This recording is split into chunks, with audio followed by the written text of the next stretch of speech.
প্রচণ্ড গরমে আর গরমে যদি সকালবেলা এক বাটি চিড়ে সঙ্গে এখানে চিড়ে নিয়েছি। দেখুন, পাতলা চিড়েটাই নিতে হবে, কারণ পাতলা চিড়ে আমাদের শরীরের পক্ষে উপকারী। কাঁঠালি কলা আছে দুটো, নারকেল কোড়া, আমন্ড, কিশমিশ, কাজু আর আখের গুড় আছে, দুধ। তা বন্ধুরা, এখানে দুধের জায়গায় আপনারা দইও দিতে পারেন, মানে টক দই।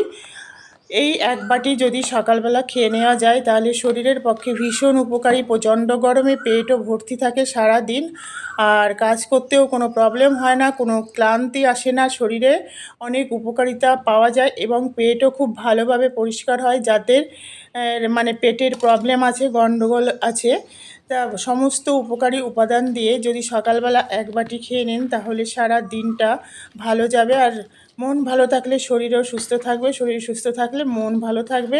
তা চলুন, রেসিপি যদি ভালো লাগে তাহলে অবশ্যই লাইক, কমেন্টস এবং শেয়ার করতে ভুলবেন না।